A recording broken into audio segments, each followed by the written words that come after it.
Yes. Lovely to be here. Thank you. Very impressive developments. Thank you for coming. I consider you a friend, also a colleague, Yes. and a visionary developer. Thank you. But there's so much more to the story. Yeah. So it's an honor and a privilege to sit down with you today. Thank you. And I'd like to understand, we've discussed earlier, and you've got a very expansive vision for the, not just high-end market, but also Yeah. for affordable housing, and some really interesting practical steps that you are planning to take to make it happen. So I'd love for us to begin the conversation there. So, my background is by training, I'm supposed to be an investment banker. If I have any specialization, it's in getting things done and delivering projects. So, putting concepts together, all the preparation, now transitioning that into a project when it's being implemented, and hopefully if it's successfully implemented, becomes an asset that generates cash flow for whoever has an interest. My problem has always been that Ghanaian capital is hardly invested to solve Ghanaian problems. So the fund management industry, those who control our pension funds, our life insurance, all the banks, and everybody keeps giving money to the government by investing in T-bills, government securities, and all of those financial assets, instead of looking at the problems that we have as Ghanaians and saying, how do we use the little money that we have in our economy to solve these problems? Some of the problems are very basic: accommodation, healthcare, education, infrastructure, stuff like that. And we can't do everything. So we are quite heavily involved in providing accommodation. And, you know, sometimes people look at Ghanaian society and they only look at the low end, or for convenience, you look at the high end, you know, no, we think, why not play across the spectrum? So we've done quite a lot of residential projects, mostly mid-market. And then we have Ultimo Gardens, where we are today, going for, I think, 650. These are luxury high-end townhomes. Living area is about 220 square meters across 4 floors. So on the ground floor, you have your living room, dining, kitchen, stuff like that. On the first floor, you have 2 ensuite bedrooms. And then you have your staff quarters, which is also ensuite, but access through a separate entrance. And then a carport with 2 cars on the ground floor as well. And then on the second floor, you've got the master suite, so the master bedroom, a private terrace, a walk-in closet, and a bedroom, a washroom, sorry, a bathroom.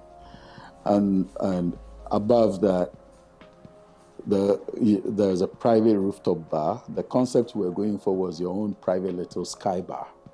And I think we achieved it, right? Very, very nice. Yeah. So, and because it's 4 floors, we needed to make it accessible. So each home comes with a private elevator, right? It's quite flex. Have an elevator in your home. In your home, right? A 5-person capacity private elevator from ThyssenKrupp, so the German brand, high-end. Each home comes with 5.5 kilowatts of solar installed, which could be expanded to 8 kilowatts. An electric vehicle charger, the universal standard, the new universal standard, but bought from Tesla. So those are all installed as well. All air conditioners installed. They are inverter ACs, so they consume about 40% less power than your comparable standard air conditioning. All the lights are LED lights. So even the water discharge from your taps is somewhat regulated. So each home is rated green under the IFC's EDGE So program. Edge certification. We've got EDGE certification for these houses. Wow. Yeah. It's a big deal. So it is a big deal because operationally that then reduces your costs. Our tagline is green luxury. Yeah. But it's oftentimes you hear sustainable and you think, well, I may take a hit in terms of my convenience levels. Yes. Right? That, well, maybe the water pressure is not going to be so good, but you're doing something for the planet. Yeah. That trade-off is not necessary. Yeah, no, it's both. It's extremely luxurious. Yeah. And then you have the benefits of, particularly now, with the return of nature. Yes. To be able to generate your own power. Yep. Huge benefit. It is. Now imagine you have the solar, and if you're driving an electric vehicle, you're not incurring fuel costs, right? You're basically driving for free. Right. Each unit has its own standalone power. In terms of the community amenities, we have a genset, a 350 kV genset that powers the entire place as well as a third redundancy. So third each level. house is metered with ECG. Yes. Generates its own solar power. Yes. And then you also have the genset. The gen backup. Yes, the gen backup. But speaking of the community amenities, there's a 40,000 liter water storage, but each home also has its individual 2,000 liter water storage. So we pump from the 40,000 community storage to the home, and then you've got your pressure pump that feeds the house. So it's Ghana water, but we've also got a borehole and a treatment plant. So the two feed together as well. So it's right outside there. Very impressive. Yeah. And then there's the swimming pool, and there's, I would dare say, the best equipped gym for a residential development in Accra. You know, yeah. I've seen gyms. I think we've got, in terms of the quality of equipment, which is all live. We imported it all from Australia, high end, and then the set out and everything. So, and the way we are set out. I didn't come today to buy a home, but you're making it sound good. Well, you never know. You may change your mind, or you may speak to someone. You know, I've got homes to sell, so yeah. And then we've got a lounge, a lounge that's about 60 square meters or so, that 60 something square meters that anyone can go use. So that's above the gym. Yeah. So yeah. So this is Ultimo. This is a high-end airport, residential area.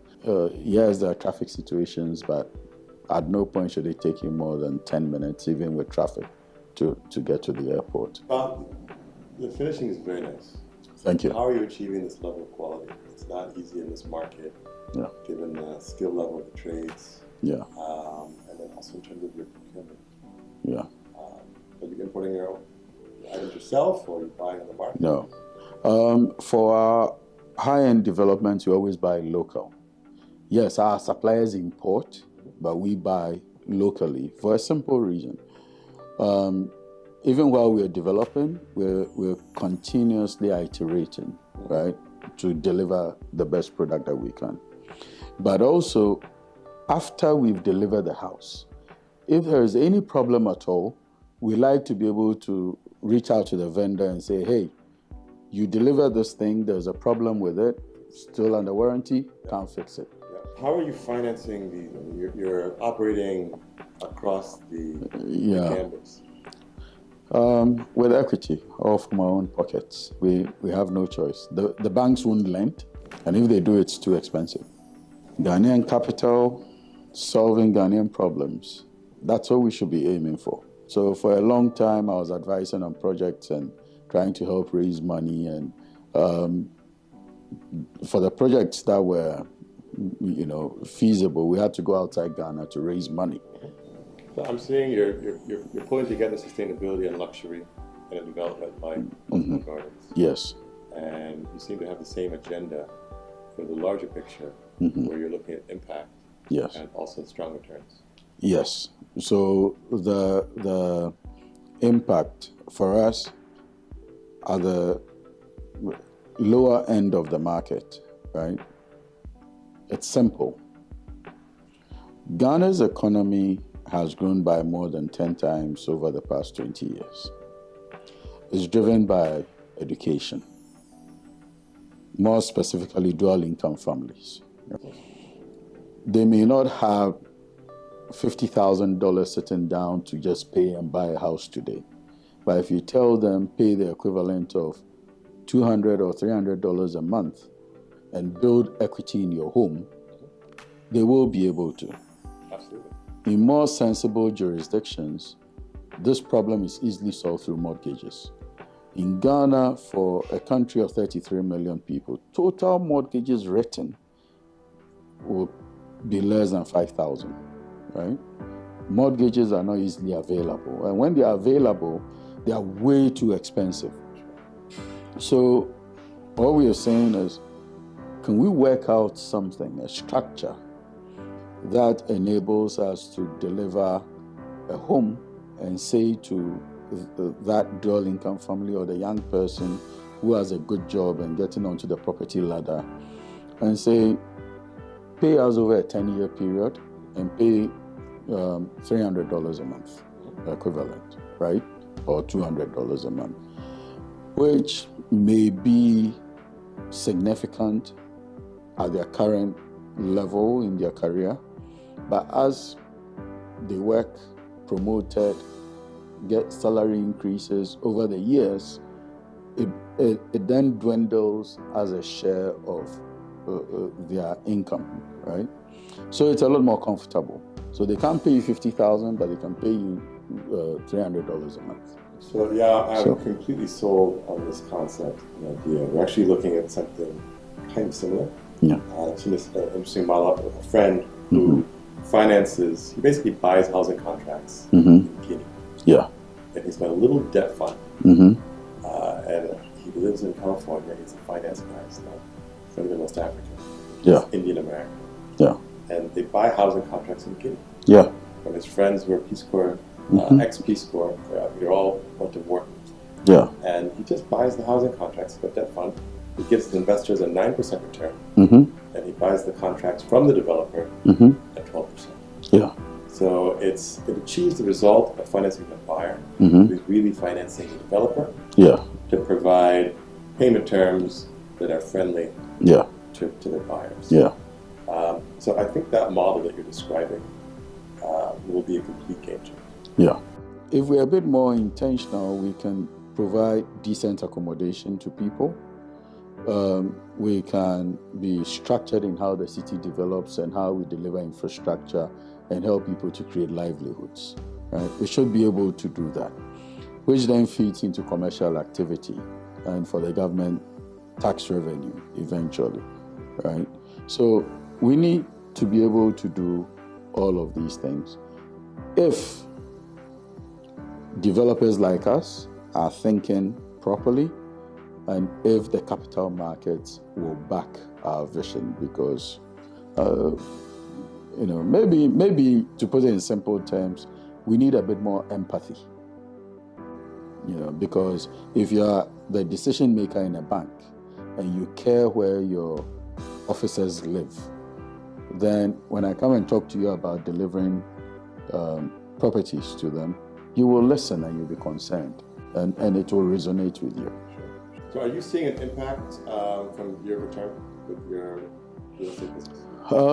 Yes, because we also have a small Airbnb portfolio which we're hoping to grow. I think that the year of return was a very good policy, well implemented, and it's going to continue yielding a good return for the country into the future if we don't do anything stupid. The sales that we've achieved have usually been to African Americans who have relationships here. So an American with a Ghanaian wife, for instance. Yes, we're beginning to see that. Yeah. I'm actually seeing it across here. Yeah. Even more so than Imet's Park. Okay. I don't know Yeah. if it's the price point or just the impact of the yield return story. But it's ticking up for us. I think it's the price point because you cannot buy a $600,000 home and say, okay, I'll go and live in it when I'm in Ghana, right? Sure.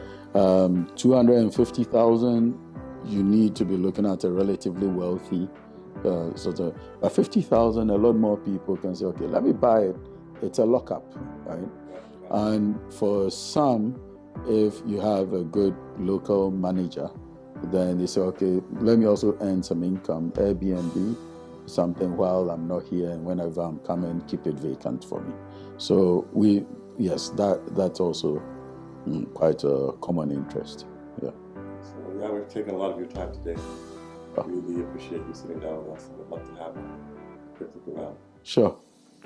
Always welcome. Excellent. Thank you. Cheers.